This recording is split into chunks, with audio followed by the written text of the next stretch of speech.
Damit mal alle lachen können, was für ein Kackbohnen ich bin. Wollte gestern Iblis Dungeon machen, farme alle 3 Kristalle, um dann festzustellen, dass der Boss auf 75 begrenzt ist. Mein Char ist jetzt 78. Damn.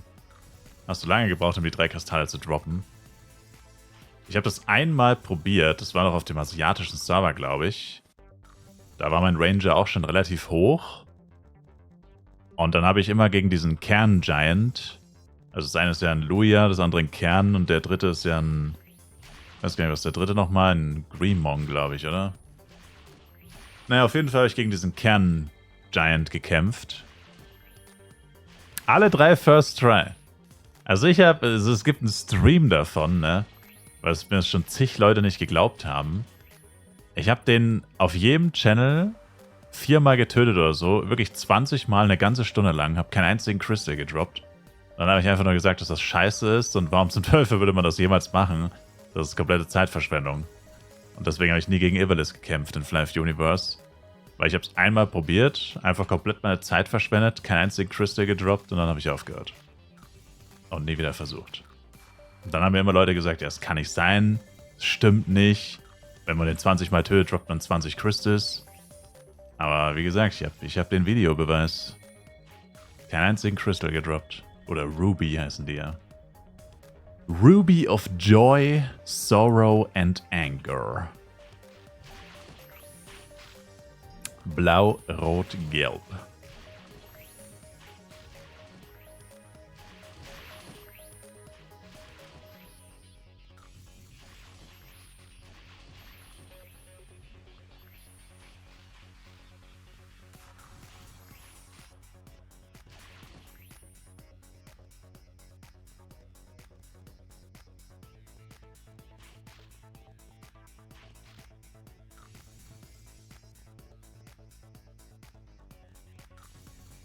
Ich meine, theoretisch könntest du Level Down machen, by the way.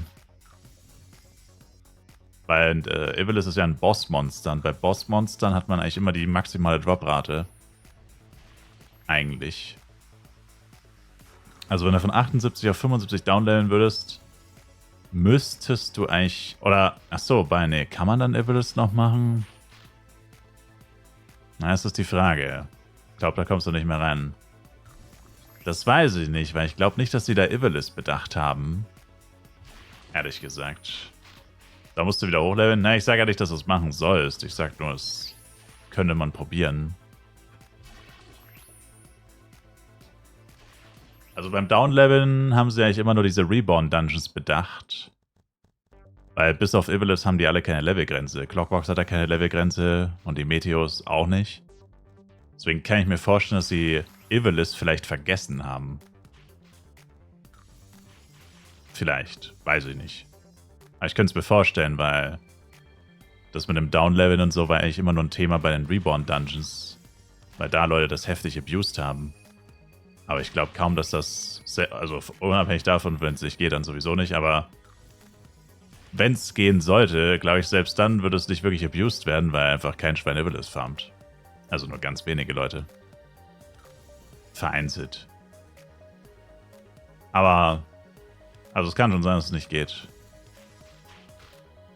Aber unabhängig davon wird es sich wahrscheinlich auch nicht wirklich lohnen. Verstehst du nicht, warum Ivalice überhaupt eine Obergrenze ist? Ja, oder warum sie halt Level 75 ist. Der Boss ist ja Level 70, oder? Der Boss ist 70, Grenze ist 75. Finde ich ein bisschen streng. Hätte man ja auch auf 80 machen können. 10 Level drüber oder so. Aber ja, eigentlich ist es unlogisch, weil die ganzen anderen Bosse haben auch keine Grenze. Und vor allem funktionieren ja Clockworks und die Meteos, die funktionieren ja so, egal welches Level du hast, die machen dir immer den gleichen Schaden. Also außer natürlich, du hast halt besseres Equipment.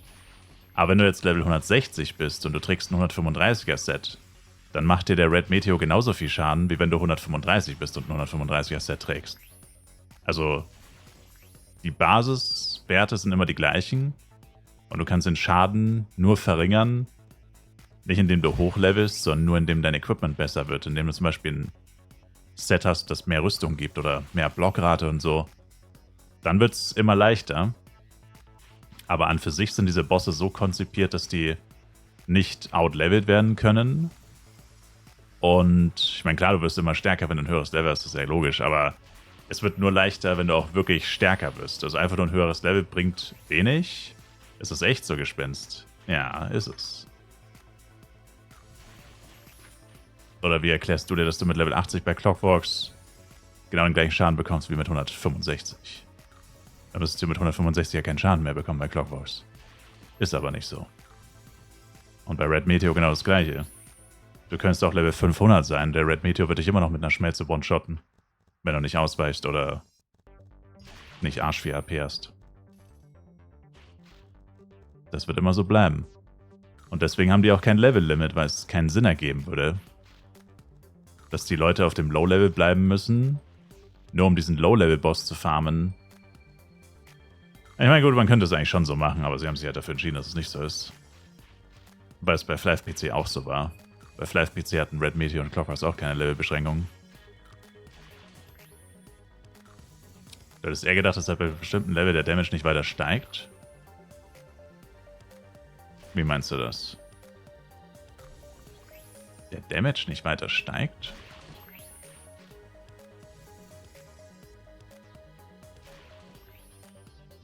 Das ergibt keinen Sinn. Sir. Was man bei Ivalice droppt, Hupe? Na, die Ivalice-Waffen.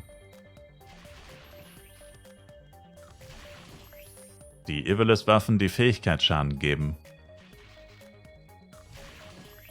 Und komplett nutzlos sind. By the way.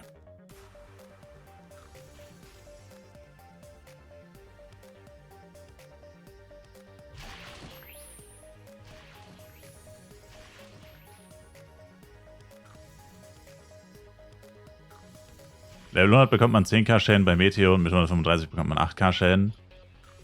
Ja, aber das habe ich doch gerade gesagt. Wenn du ein 135er Set trägst mit 135, dann ist der Schaden, den du bekommst,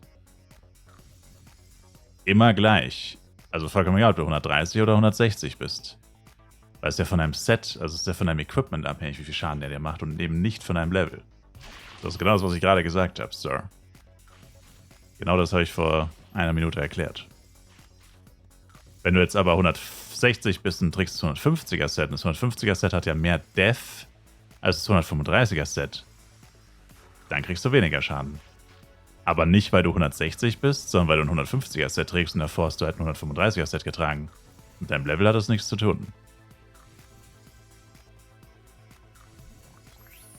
Und deswegen stimmt es eigentlich schon, was Drachnix sagt, weil an für sich, ich meine, gut, Ivalice, klar, der wird nicht, ich weiß nicht, wie viel Schaden der macht in Rage Phase, vielleicht 5k oder so. Keine Ahnung. Aber eigentlich ist es ja das gleiche wie bei Clockworks. Ich meine, Clockworks ist Level 80 und macht 8k. Und ich meine, warum, also ich meine, der ist ja auch nicht stark. Also warum sagst du jetzt, Clockworks kannst du für immer farmen, unendlich lange, und Ivalice nicht? Also eigentlich stimmt schon, eigentlich ist es unlogisch. Das ist eigentlich ein guter Punkt. Könntest du ja mal einen Verbesserungsvorschlag schreiben, dass man Ivalice einfach immer farmen kann. Wie gesagt, an für sich würde es schon Sinn machen, wenn man es nicht für immer farmen könnte, aber es würde dann einfach nur Content aus dem Game ziehen. Und es gibt eh schon so wenige Bosse, die man farmen kann. Also für ein MMORPG hat Flive Universe schon sehr wenige Dungeons, muss man sagen. Ivalice, Clockworks, also ich sag mal auch Dungeons, die halbwegs relevant sind. Es gibt noch ein paar mehr, aber die sind halt absolut nicht relevant. Mars Dungeon zum Beispiel ist komplett irrelevant. Ja, von mir aus ist es auch ein Dungeon mit einem Boss am Ende, aber ist einfach komplett irrelevant. Der spielt absolut keine Rolle. Genauso wie die 3 Dreadpad Dungeons in Flaris, die spielen auch absolut keine Rolle. Der erste Dungeon, der halbwegs eine Rolle spielt, ist eben Ivalice. Und dann ist es eigentlich nur noch Clockworks, Meteor, Red Meteor, Kriton. Und halt die Reborn Dungeons. Plus Wilds. Das sind legit 10 Dungeons. Das ist echt schon ziemlich wenig. Und selbst davon werden die meisten gemieden. Leeren Chasm farmt ja wahrscheinlich kaum jemand. Rises Catacombs farmen wahrscheinlich die wenigsten. Also von den Reborn Dungeons werden eigentlich auch nur 4 gefarmt von den 6. Und Ivalice, wie gesagt, wird eigentlich auch gemieden. Gut, einerseits durch die Levelbeschränkung, aber selbst die Leute, die auf dem Level sind, farmen es ja eigentlich auch eher selten. Oder die wenigsten. Also eigentlich ist es schon ein kompletter Humbug, bei so wenigen Dungeons dann auch noch welche zu beschränken. Aber, wie gesagt, das haben die halt so entschieden und dann ist immer schwierig, das zu ändern.